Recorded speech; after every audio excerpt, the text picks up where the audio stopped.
Hi everybody, this is Mark at MH Boxbreaker. I just wanted to do a little PSA versus BGS on graded cards. This is my take on it. There's many opinions on graded cards, whether they're worth the extra value or whatever. But what I wanted to do is just discuss a little bit about my experiences with graded cards. I like to grade cards. I like to pre-grade cards. Uh, for what I do in my work, as far as selling cards to on eBay and things like that, I think it takes out the confusion on some of the higher end cards when people are paying big money for very rare cards. So what I just wanted to talk about today was you know, my preference is Beckett and BGS. I do like their half point grading system, which is the one on the right with the gold label. PSA is perfectly fine as well. I have no problems with either card grading company. They Some people prefer PSA, thinking they're more consistent. I've never had a problem with Beckett's um, grading standards, and so really it is a personal preference. You send something off to PSA right now, you're looking at probably 50 days to get your cards back at an economic grading time. Uh, Beckett has a guaranteed 30 days if you want to pay $12 a card, or sorry, $15 a card with no subgrades, and you get them back in 30 days. I personally, this is a shipment right here of Beckett. I sent 10 cards down to get my graded card field started, basically, for my business at MH Auctions and Sales.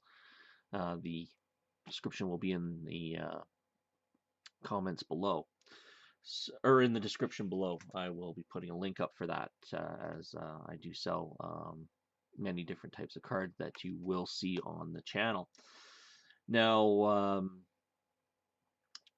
I just wanted to share what some of the hits and misses of grading cards. Again, this is my personal opinion. There are many different schools of thought about graded cards, and you're all entitled to your opinions on the world of graded cards. But like I said, again, I use it as a tool to eliminate um, that condition issue where somebody will say, the card is this, and I describe it and everything else. So, you know, especially on the more key cards. So what I wanted to do was share what I got back from Beckett and whatnot. The kind of, whoops, stop falling over. You just have kind of a coffin in here. Now, I will say that I do know most of the grades of these, but and what Beckett has started doing now is grading them without subgrades. Now, hence this card over here. I'll give you a closer shot of it in a second. Let me just kind of get these all kind of over here. But this one here, so what they're doing is you can get it for a cheaper value, and they can move the cards through quicker, but the grading standard's still the same. PSA doesn't have subgrades. They just have their regular condition, gem mint, mint 9, mint 8. I believe there are some cards that are half grades. I believe that some cards, can fall within that half grading world. So, hence why I kind of gravitate to BGS. Um, this one here, Gem Mint 10, it's a perfectly nice card. Very, very clean. on both sides. There's nothing wrong with it. But, um, you know, that's why I have no problems with either company. But what I wanted to just share with you was some cards I got back from BGS. I'm gonna start with this one here. Now they're still in their obviously they're still in their plastic, but these are the clear rookies from Leafs Best Football 2019. They had a rookie card in different numbering, and then you got your graded card or whatever behind it. And I thought I'd send some of these off to be graded just to see what would happen, and I was pleasantly surprised. So there's a straight up 9.5 gem mint, clean card, nothing wrong with it, just what it is of Miles Sanders. I also have a Bowman Chrome Draft autograph refractor of Matt Walker. Now this got a mint 9, and I believe it's probably to do with some surface issues, but it also has a 10 autograph. So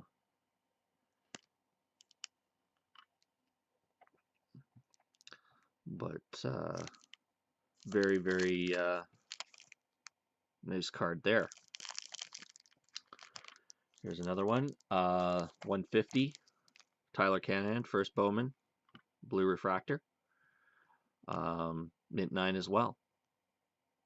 And I don't have a problem with a mint 9 card. A lot of people are like, oh, well, if it isn't gem mint, then it's worthless. Not true. I mean, these cards are rare, and they will have value in the future, for sure. And my next one is my Panini Playbook Rookie Signatures, green, mint 9, Daniel Jones. For instance, this card is probably about a $40-50 card, ungraded.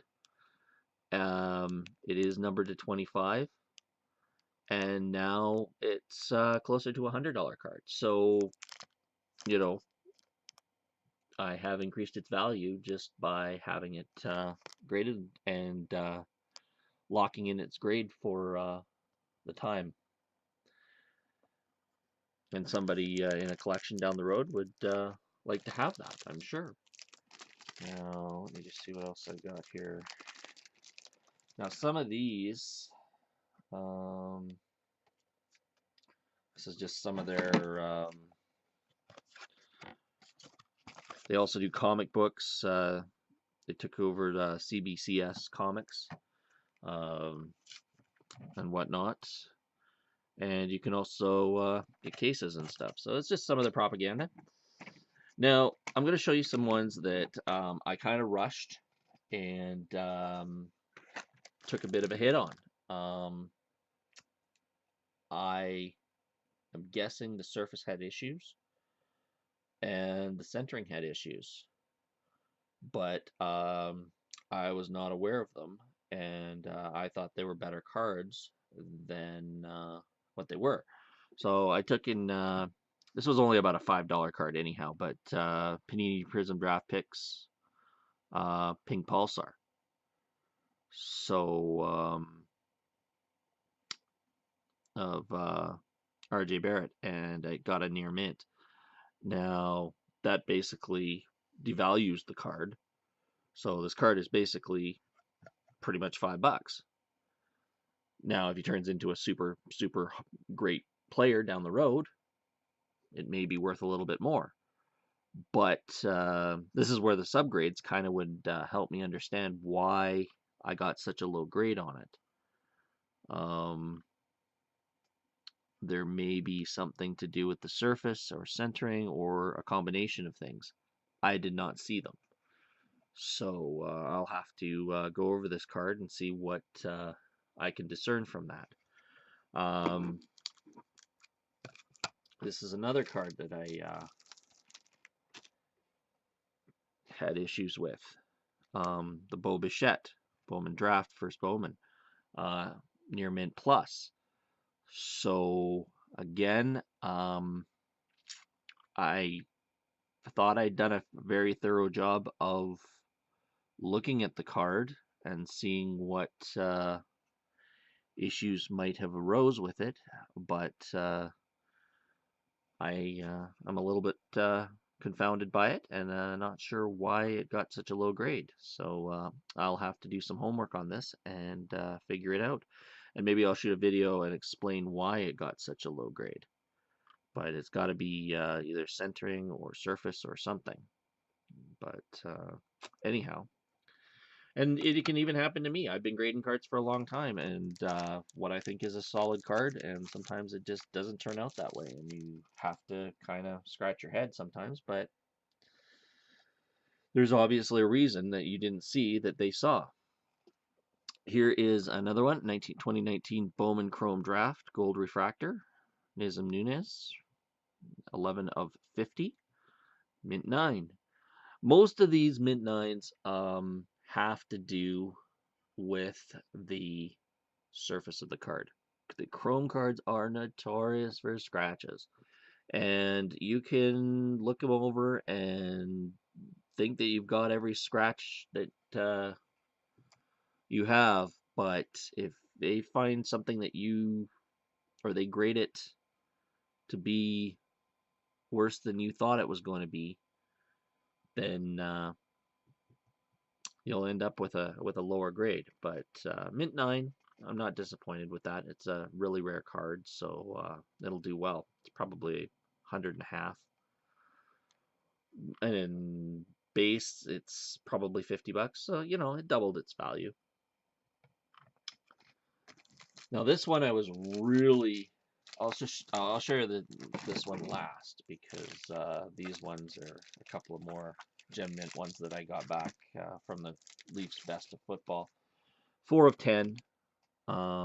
Nick Bosa, Rookie of the Year, Defensive Rookie of the Year. Gem mint 9.5. So that's the card there.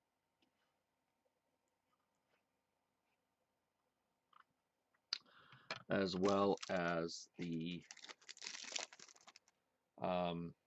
Mecole Hardman. Now this is just the base rookie. I probably shouldn't have got this graded. It's probably not worth that much. I mean, these in their raw form are anywhere between $5 and $10. The Mosa would probably go closer to 15 to 20, so I'm probably looking at about a $30 card there. Their Leaf Best of Football is not considered a mainstream product. It's more about the graded cards that come behind it. But this one I was pleasantly happy with. 2019 Certified J Morant rookie card. 9.5 gem mint. So that one is going to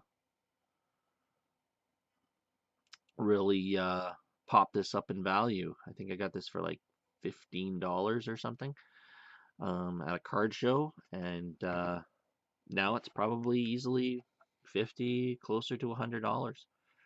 So I'm very pleasantly surprised with it.